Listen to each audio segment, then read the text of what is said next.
हर एक लड़की के पास ऐसा भाई ज़रूर होना चाहिए।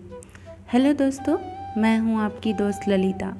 दोस्तों, आज है रक्षाबंधन, तो सबसे पहले आप सभी को हैप्पी रक्षाबंधन। दोस्तों, आज मैं आपके लिए बहुत ही अच्छा भाई बहन की रिश्ता शिक्षाप्रद कहानी लेकर आई हूं। आशा करती हूं आपको ये कहानी पसंद आएगी। तो चलिए बिना देर किए कहानी शुरू करते हैं।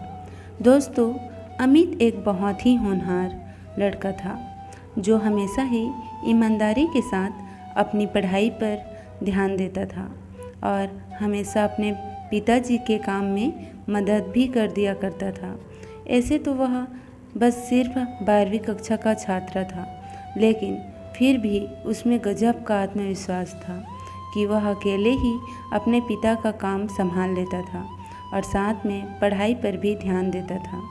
अमित की माँ का देहांत 2 साल पहले ही हो चुका था और उसकी एक छोटी बहन थी जो स्कूल जाती थी, लेकिन कभी कभी इसे भी स्कूल से छुट्टी लेनी पड़ती थी क्योंकि अमित के पिताजी सही समय पर उसके स्कूल की फीस जमा नहीं करवा पाते थे। छोटी बहन को पढ़ाई का शौक़ नहीं था, लेकिन फिर भी अपने भाई के कहने पर वह पढ़ाई करने लगती थी। एक दिन छोटी बहन के पड़ोस में रहने वाली उसकी सहेली ने उसे अपने बर्थडे पे आने के लिए कहा। साथ में उसे रेड कलर की ड्रेस पहनने को कहा क्योंकि उसकी बर्थडे पार्टी की थीम रेड कलर थी। अमित की बहन इतनी समझदार नहीं थी और वह बार बार अपने भाई से जिद करने लगी, भैया मुझे नई ड्रेस खरीद कर देना, कल मुझे अमृता के बर्थडे में जाना है जहाँ रेड कलर पहनना होगा। ऐसे में अगर मैं नहीं पहनूंगी तो लोग मेरी हंसी उड़ाएंगे और मुझसे कोई दोस्ती नहीं करेगा। अमित, अरे ड्रेस से क्या लेना देना है, तू बस उस पार्टी में जाकर मज़े करके आना। बहन रोते हुए, नहीं भैया, मुझे तो वही ड्रेस चाहिए, नहीं तो मैं बर्थडे पार्टी में नहीं जा पाऊंगी। अमित अपनी बहन से बहुत प्यार करता था और इसी वजह से उसने अपनी बहन के लिए नई ड्रेस लाकर दे दी जो लगभग 1500 रुपये की थी और जिसके लिए उसने अपने दोस्त से उधार भी ले लिया था। ऐसे तो वह बहुत स्वाभिमान था, लेकिन अपनी बहन के आगे वह कुछ भी नहीं कर पा रहा था। अमित के पिताजी, तू अपनी बहन को बिगाड़ते जा रहा है, दिन ब दिन उसकी ख्वाहिश बढ़ती ही जा रही है। देख बेटा, उसके अंदर भी तो यह समझदारी होनी चाहिए कि वह हमारी मजबूरी को समझ सके। हम इतने पैसे वाले नहीं हैं। यह सब बातें दूर से ही अमित की बहन सुन रही थी और उसे यह सुनकर अच्छा नहीं लगा कि उसके पिताजी ने उसे कुछ भी देने के लिए मना किया है और उसे समझदार होने की बात की है। उसके हिसाब से तो वही सबसे समझदार लड़की थी। अमित अपने पिताजी और भाई की मजबूरी को भी सुनते हुए नज़रअंदाज कर दिया था क्योंकि उसे तो अपनी मनमर्जी का हर वह सामान मिल जाता था जो वह चाहती थी। अमित दिन भर अपना काम करता और रात में पढ़ाई किया करता था। वह अपनी पढ़ाई को छोड़ना नहीं चाहता था। यूं ही एक दिन वह पढ़ाई कर रहा था तो अचानक उसके दोस्त राजीव का फ़ोन आता है जो उसको कल होने वाली पार्टी में चलने के लिए कहता है। राजीव, अरे चल ना यार, वैसे भी तो रोज़ रोज़ काम करता है, कभी हम दोस्तों के लिए भी समय निकाल लिया कर। अमित, हाँ यार, क्यों नहीं, मैं भी तुम लोगों के साथ चलना चाहता हूँ, लेकिन क्या करूँ, मजबूरी है। मेरे पास तो पहनने के लिए अच्छे कपड़े भी नहीं हैं और न ही मैं अपने पिताजी को ऐसी कोई ख्वाहिश करना चाहता हूँ ताकि मेरे पिताजी परेशान हो जाए। राजीव के बहुत कहने पर भी अमित तैयार नहीं होता है और वह हमेशा पढ़ाई पर ही ध्यान लगाना चाहता है। यह सब बात सुनते हुए अमित की बहन सुन लेती है, जिसे थोड़ा थोड़ा अफसोस होने लगता है कि जो भाई उसके लिए सब कुछ करने को तैयार है, वह खुद के लिए कभी भी कुछ नहीं कर पाता। ऐसे में अचानक ही अमित के पिताजी को किसी दूसरे शहर जाना पड़ा, जहाँ पर कुछ ज़रूरी काम आ पड़ा था। अमित की बहन भाई मेरी सहेली बता रही थी कि वह शहर के मॉल में एक बहुत अच्छी प्रदर्शनी लगी है, जहाँ पर बहुत तरह तरह के डिज़ाइनर कपड़े मिल रहे हैं, वह भी सस्ते दामों में। मुझे भी वहाँ से कोई अच्छी सी ड्रेस लेकर दे दो ना, जिसे मैं अपने बर्थडे पे पहन सकूं और मेरी सहेलियों को नीचा दिखा सकूं। अमित, तुम यह गलत सोच रही हो। हमें कभी किसी को नीचा नहीं दिखाना चाहिए, बल्कि अपने कर्मों पर भरोसा रखना चाहिए। बहन, भैया, आप ही मुझे दिला सकते हो, नहीं तो पिताजी तो हमें लेने ही न दे। दिन भर अपनी मजबूरी बताते रहते हैं और कभी मेरा ध्यान भी नहीं रखते। अमित उस समय चुप हो जाता है, क्योंकि उसे अपने पिताजी की मजबूरी अच्छे से मालूम है, लेकिन छोटी बहन इन सब बातों से अनजान थी। तभी अमित को ख्याल आता है कि उस प्रदर्शनी में जाने के लिए महंगे पास की ज़रूरत पड़ती है, जो उसके पास नहीं है। ऐसे में वह दौड़कर अपने गुल्लक को टटोलने लगता है और एक एक करके पैसे जोड़ने लगता है, ताकि वह अपनी बहन के लिए उस प्रदर्शनी के पास उपलब्ध करवा सके। यह सब देखकर अमित की बहन का कलेजा फट जाता है और उसे ज़ोर से रोना आ जाता है।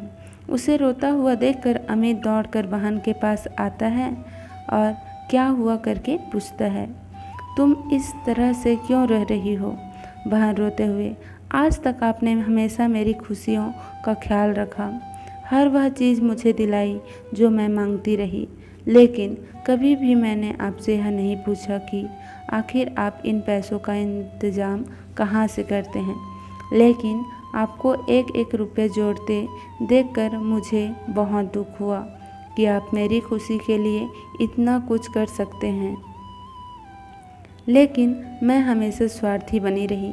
अमित, अरे इतना सोचने की ज़रूरत नहीं है, आखिर मैं तेरा बड़ा भाई ही हूँ, मैं नहीं करूँगा तो कौन करेगा।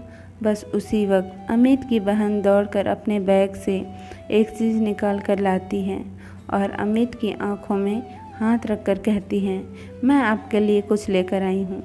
इस बात से अमित चौंक जाता है और जैसे तैसे ही वह अपनी आंखें से बहन का हाथ हटाता है तो देखता है उसकी बहन उसके लिए एक सुंदर सी टी शर्ट लेकर आई है। अमित आश्चर्य से, यह तो बहुत महंगी लगती है, पर तुम कहाँ से लेकर आई? बहन, आपने जो मुझे थोड़े थोड़े करके मेरे खर्चे के लिए पैसे दिए थे ना, मैं उसी से जोड़ कर रखा था कि मैं उससे अपने लिए कोई अच्छी सी ड्रेस खरीद लूँगी। लेकिन जब मैंने आपके दोस्त की बात सुनी और आपने उसे पार्टी में जाने के लिए मना कर दिया, बस मैंने उसी समय ठान लिया था कि मैं आपको एक खूबसूरत सी शर्ट लेकर दूँगी। उम्मीद करती हूँ आपको यह शर्ट पसंद आएगी। अमित खुश होते हुए, अरे यह तो बहुत ही अच्छी है, मैं तो सोच भी नहीं सकता था कि मेरे लिए कोई इतना भी कर सकता है। बहन भावुक होते हुए, यह तो मेरी तरफ से एक छोटा सा तोहफा है, लेकिन आज तक आपने जो मुझे प्यार और सम्मान दिया है उसकी तो कोई भी तुलना नहीं की जा सकती।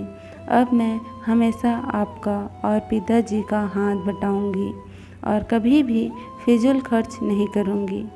वह बात सही है, जितनी चादर होती है हमें पैर उतना ही फैलाना चाहिए। बहन की समझदारी वाली बातों को सुनकर अमित की आंखों में भी आंसू आ जाते हैं और तभी पिताजी वहां खड़े होकर उन दोनों को देखने लगते हैं। अब पिताजी की आंखों में भी अमित के साथ साथ बहन के लिए भी गर्व के भाव आ जाते हैं और वे दोनों बच्चों को गले से लगा लेते हैं। दोस्तों, खुशियाँ हमेशा छोटी छोटी घटनाओं, छोटे छोटे मोमेंट में छुपे होते हैं। कभी भी लाइफ में किसी के लिए कुछ बड़ा प्लान करने के बजाय किसी के लिए एक छोटा सा प्रयास भी बहुत मायने रखता है। किसी के लिए एक बड़ा महंगा उपहार खरीदने के बजाय किसी के साथ 2 पल बैठकर उससे बात कर लेना ही एक बहुत बढ़िया उपहार होता है।